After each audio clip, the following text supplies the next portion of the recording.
Hello, કેમ છો બધા? તો હવે આવી ગયા છે કિચનમાં. આજે વીકેન્ડ અને એકચ્યુઅલી ફેમિલી અને ફ્રેન્ડ સાથે મળીને કંઈક આખો ભજીયાનો પ્રોગ્રામ થઈ ગયો હતો. વેધર સારું હતું ને બધાને એમ થયું કે ચલો મળીએ, ગપ્પા મારીશું અને જોડે જમીશું.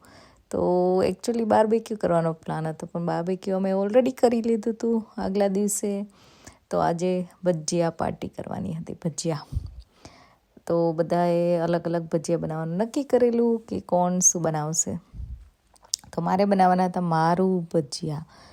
મેં મારું ભજીયા મેં પહેલાં બી બનાવેલા જ છે, રેસીપી શેર કરેલી છે, એટલે તમને ફટાફટ અહીંયા બતાવી દઉં કે હું શું કરું છું. એની ચટણી એકચ્યુઅલી એકદમ સરસ હોય છે, અને એના માટે મેં તૈયારી કરવા માંડી હતી કે ચલો થોડું એનું બેટર બનાવવાનું હતું અને ચટણી બનાવવાની હતી. ભજીયા એકચ્યુઅલી ફ્રેન્ડના ઘરે જઈને ફ્રાય કરવાના હતા ગાર્ડનમાં બેઠા બેઠા. તો આખો પ્લાન હતો. અને તો મેં બનાવવાની હતી ચટણી. મારું ભજીયાની ચટણી બહુ સરસ હોય છે, યમી હોય છે, ટેસ્ટી, હેલ્ધી પણ હોય છે. અને ઘણા બધાએ મને રેસીપી માટે પૂછેલું, તો આજે તમને બતાવીશ. એમાં માટે મેં મરચાં લઈ લીધા છે, કોથમીર લઈ લીધી છે, એક પીસ મોટો કુકુંબરનો લઈ લીધો છે, એક કેરટ લઈ લીધું છે. તો અને ટમાટા પણ એડ કરવાના છે, પણ આમાં જગ્યા નથી એટલે હું આટલું પહેલાં કરી દઈશ અને પછી ટમાટા એડ કરીશ. તમે કોઈ મોટા ફૂડ પ્રોસેસરમાં પણ બધું એકસાથે મિક્સ કરી શકો છો, અને એક જ ઓલામાં થઈ શકે છે. તો એ તમારા ઉપર છે, તમારે કઈ રીતે મિક્સ કરવું. તો આ રીતે મેં બધું ક્રશ કરી લીધું. તો આને હું એકદમ ઝીણું ક્રશ કરીને એક બાઉલમાં કાઢી લઈશ. પછી ટમાટાને ક્રશ કરીશ અને બધું મિક્સ કરીશ. તો આ મારું ભજીયાની ચટણી જે હોય છે એકચ્યુઅલી એકદમ એમનેમ એઝ અ સલાડ ખાવ ને તો પણ એટલી સરસ લાગે છે, સિરિયસલી. તો તમે ટ્રાય ડેફિનેટલી કરજો અને મને કહેજો કે કેવી લાગે છે તમને. અને આજ સુધી બધાએ ખાધી છે ને બધાને સરસ જ લાગી છે એકચ્યુઅલી. તો આ રીતે બધું સરસ ક્રશ થઈ જાય એટલે મેં એક બાઉલમાં કાઢી લીધું છે. અને પછી એમાં આપણે એડ કરીશું ટમાટો, અને એમાં કોઈ સ્પાઇસીસ કે કોઈ બીજી વસ્તુ એડ કરવાની નથી, તો પણ એનો ટેસ્ટ એટલો સરસ આવે છે. મેં ટમાટા 3 લઈ લીધા છે, એટલે ટમાટાનું પ્રમાણ થોડું વધારે રહેશે કે જેથી એમાં એઝ અ ચટણી તમે જ્યારે ખાઓ ભજીયા સાથે તો સરસ લાગે. તો 3 ટમાટા મેં આવી રીતે કટ કરીને મેં ચોપરમાં એડ કરી દીધા છે, અને આપણે એકદમ સરસ ઝીણા ચોપ કરી લઈશું. અને આપણે જે પહેલાં ચોપ કર્યું છે એ બધી જ વસ્તુ એકસાથે મિક્સ કરીશું.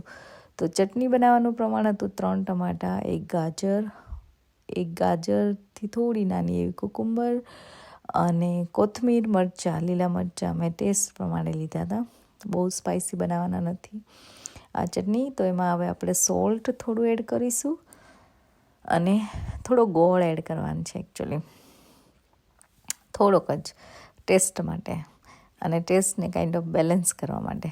થોડું મેં શેકેલું જીરું લઈ લીધું છે, અને તમે આખું જીરું પણ એડ કરી શકો છો જો તમને ભાવતું હોય તો.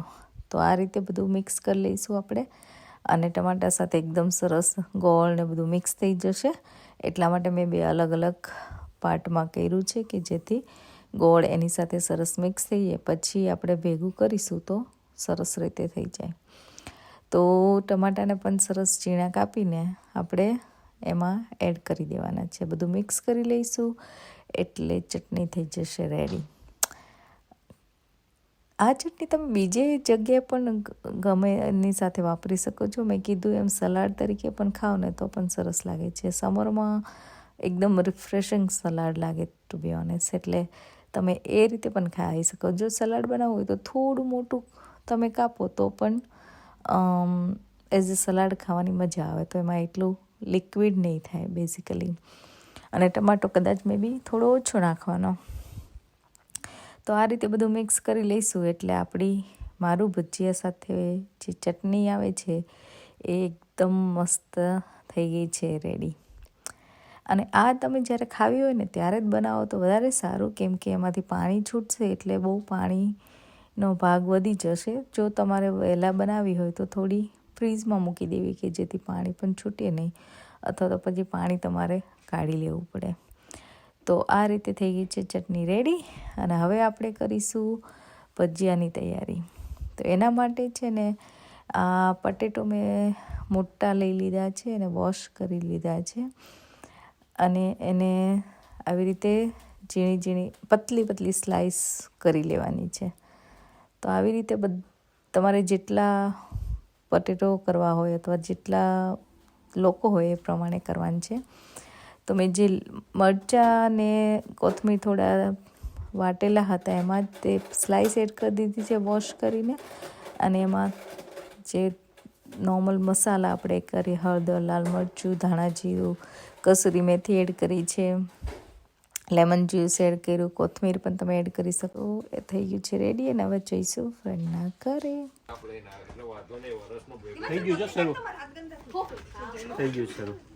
આજે ભજીયા પાર્ટી હે? તમે ભજીયા બનાવો છો? આમાં તૈયાર માલ ખાવાના આજે? હા લે, તૈયારી તો અમે કરીને આયા, તમારે તળવાના જ છે. જોયું જોયું હે? હા જોયું ને. હા તમે 5 બનાવીને ખવડાવો એટલે અમે કહીએ. હા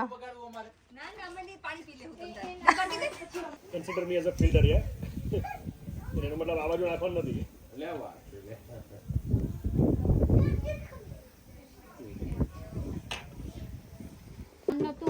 એ મને કે કરે ક્યારે આવશે એટલે ચાત કે મને ફોન આયા 2 વાર પછી દીવના કર્યો ડાકોરના ભજીયા કે ગોટા, ડાકોરના ગોટા કા વાટે દેખાય તો સરસ છે.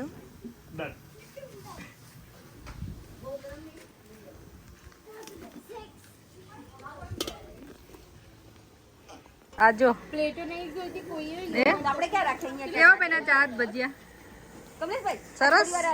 કયા ભાયા તને? મેથી વાળા ભાયા? નેવું ને મેથી વાળો જ ભાઈ, ઓલો ગોટા નો ભાયા નહીં? લે શું ઠંડી લાગવા માંડી? હે ઠંડી લાગવા માંડી. દીયું તું શું રમે છે? આ નીચે બેજી આપણે મજા આવશે.